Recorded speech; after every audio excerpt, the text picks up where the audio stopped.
Hey everyone, welcome to this episode of Kart Crazy. Today we're going to be digging into part 2 of a multi-part series where we're working on rebuilding a Club Car Precedent that I found on Facebook Marketplace. Come along for the ride, let's get started.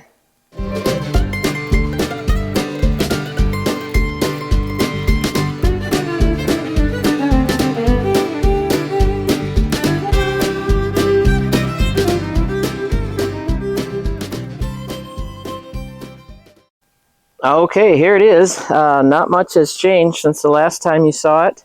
I left some of the pieces behind at the warehouse that I'm not going to need right away. I've got a couple goals in mind for this video, and probably the main thing before I even pull it off the trailer is our connection for our steering rack is kind of Bluetooth at the moment, so we're going to have to get in here and I actually saw that ahead of time and ordered the piece we need, so that way we can at least drive it off the trailer. And then I've got a new wiring harness that I picked up, and I'll explain why I had to do that here in just a little bit. I'm just going to try to get pulled inside, slap a wiring harness in it, and make some connections, and see if we can't take it for a little joyride, I guess, and see if the thing actually works and operates before we get too carried away. But a couple things I noticed right out of the gate. Obviously, we're missing a lot of pieces to this guy, which I knew. The rear underbody support, the side supports, which I actually have those already. The underbody itself. These bushings are completely missing in the rear leaf spring. So a lot of work to do, but I love a project like this. So let's get it off the trailer and, well, no, I can't even do that. Let's get the steering rack hooked up, and then we'll get it off the trailer. All right, so picked this guy up on Amazon. I think it was about 25 bucks. And hopefully this is what we need. I'm thinking it is.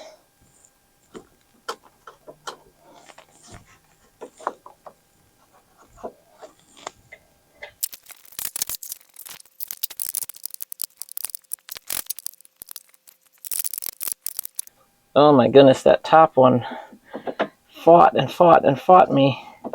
And all of a sudden it just slipped on like nothing to it. So I don't know, just getting it in just the right spot or what, but finally got it. All right, I'm probably just gonna tighten these down a little ways, not gonna get too carried away because this will more than likely all come back off anyway.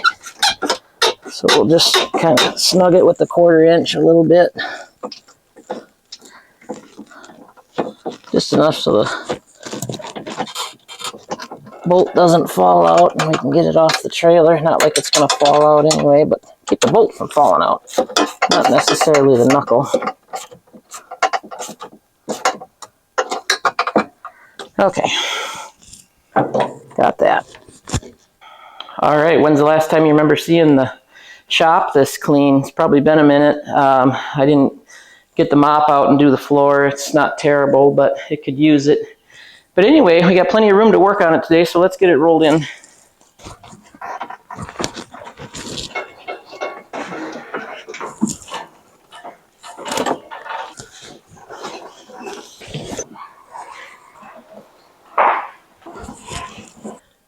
Well, I can tell you one thing. It's a lot easier to maneuver around when you can steer it, so that's a plus. But let's show you what we got going on with the wiring.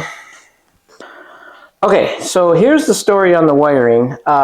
This cart actually has pretty much complete wiring. The only thing I saw missing was the solenoid and the tow run switch. But it's a 2012, and I have a controller for a 2004 to 2008 and a half. I happen to have one of those from another project. So rather than spend a bunch of money on a controller, I just went and ordered a new harness and a new solenoid, tow run switch. That way, this is basically everything we need to make it run minus the battery and parts we already have. Obviously, there's a motor, key switch, and so on. So if we walk over to the golf cart, And some of you look at this mess and say, how in the world are you going to figure that out? But it's actually really simple. All of this black, or anything with this black, that's all tail light, light wiring. So that's not even our concern right now. We can probably pull this right out of the way or get it out of the cart. This, if you were paying attention over at the toolbox, is very similar to what what we're working with, but it's the way it's wired is a little bit different for the M core and some other things. So that runs up under the seat or under the floorboard to the M core, and then the other part goes up into the dash. It's going to be your key run switch and so on. So basically, we just got to pop this floorboard out of here, and we can take all this wiring out of our way, put our new wiring in. I do have to make some cables. That one harness will plug in here to our speed sensor. I need cables to go to the controller, which I can make. And then we'll just steal a battery out of one of the other carts I've got around here and see if we can make this thing go down the road.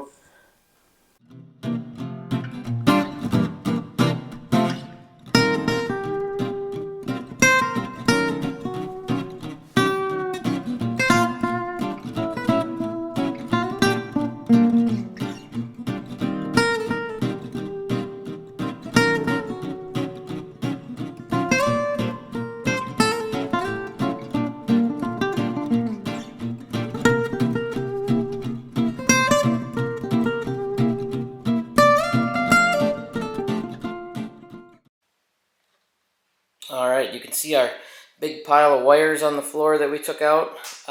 One thing I am disappointed about a little bit, this harness was supposed to be set up kind of a custom harness for doing an older controller and a newer model cart, and unfortunately my M-Core plugins are different, so I'm going to have to cut apart my new harness and just splice those in. So not the end of the world, but we'll make it happen.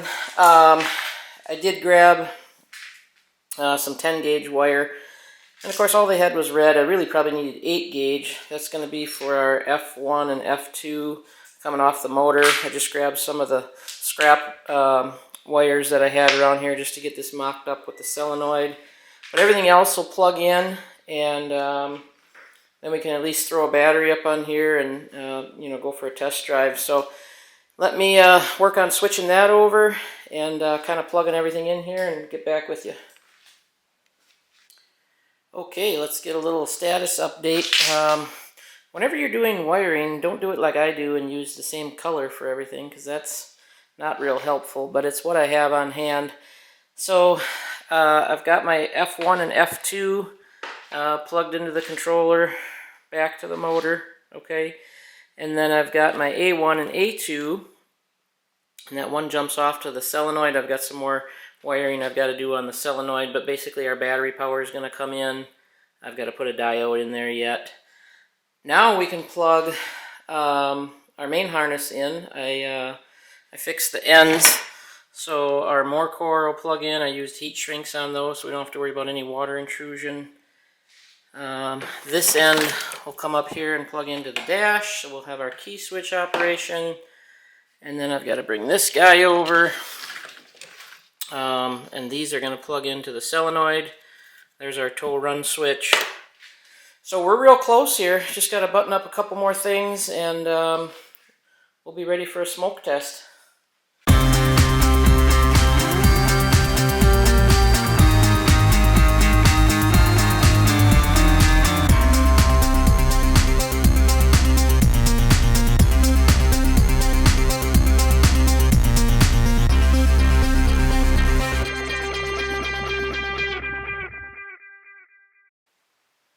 Alright, this is about as sketchy as it gets here, but we're going to find out real soon if this cart works or not. Still got to plug in my main harness. I've got to tighten down all my bolts, rob the battery out of Rusty, if you followed that series. Got my forward and reverse switch plugged in down here somewhere. There it is. M-Core is plugged in. I think we're just about ready. Let me tighten up a couple more things and we can watch for smoke together. How's that sound?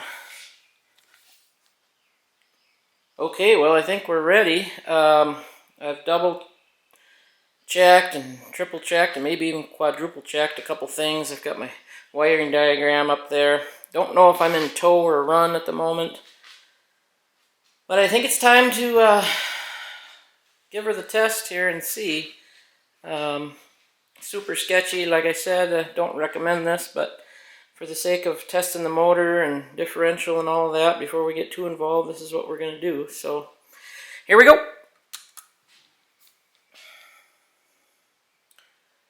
Okay, so far so good.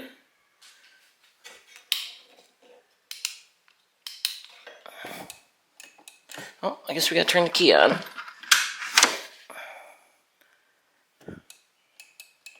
Key's on. Alright, let's check our tow run switch. Whoa.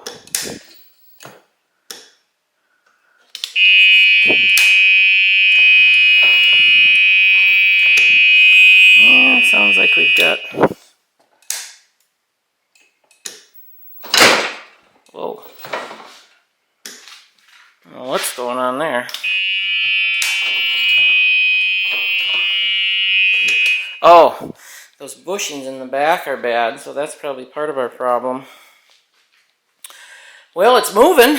That's good. That's good. That's good. Can be a little less nervous now. Let me clean a few things up. Maybe zip tie some of these things down, and we'll see if we can't go for a little test drive here. I gotta move this one out of the way and clean up a little bit. So let me do that, and I'll get back with you here in a second. Alright, let me explain something.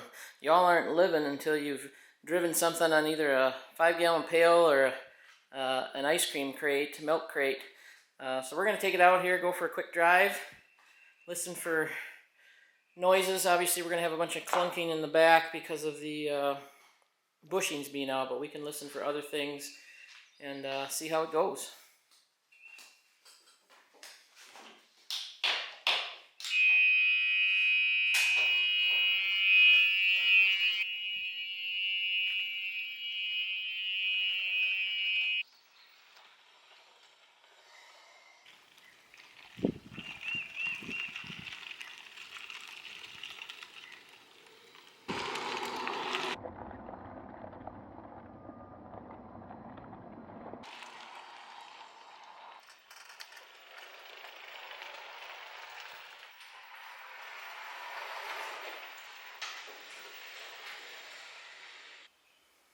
Wow, I'm actually quite impressed. The motor is real quiet, the brakes work really good, the tires, not so much. They're super knobby, they're probably low on air too. I didn't even really look at that. The alignment is way off, so every time you turn, of course, it's scruffing like crazy.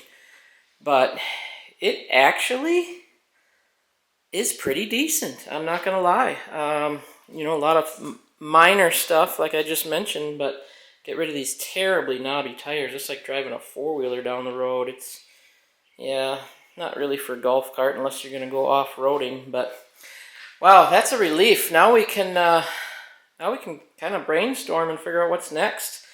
I'm really thinking about doing this one for myself. I know I say that a lot, but I wanted to get something in the shop that I could get down to the frame, either paint or polish the frame, you know, put heavy duty springs in the back, just really go through it, go through the brakes, and get something that's really, really nice, kind of like Swamp Thing, and maybe, I don't know, maybe have two of them, or probably not, maybe lower this one down a little bit and use it for a neighborhood cruiser. I don't know, I got a lot of ideas. I talked about putting a, you know, forward-facing back seat on it. But I am really stoked, really happy. So we can kind of take this battery out and get this thing up on jack stands and start tearing into it, get some parts ordered, and have a lot of fun with it. So I'm really happy that we accomplished this much today. Well, I think that's going to do it for this episode, everyone. Thanks for coming along. I know it doesn't look like we got a lot accomplished, but in my mind, we really did. We know that the cart works and functions like it's supposed to, so now we can decide where we're going to go from here. You know, I really appreciate all the comments that y'all put down and the suggestions. Doesn't mean I'm going to use them, but gets my mind going, and thinking, and maybe, who knows what will happen with this cart. We can basically start from scratch. We don't have a lot to work with, so it doesn't take much to start from scratch, I guess. And we're going to go down and, like I said, right to the frame, maybe polish the frame, maybe paint it. I don't know. I'm still kind of rolling some ideas around in my mind for that, but really appreciate the comments, like I said, and the support of the channel. The channel has really grown here in the last 4 or 5 months, and I'm thankful for that. I'm thankful for all the likes and shares and comments. So make sure you check out the playlist for some other things if this is your first time visiting, and we'll see you real soon on Kart Crazy.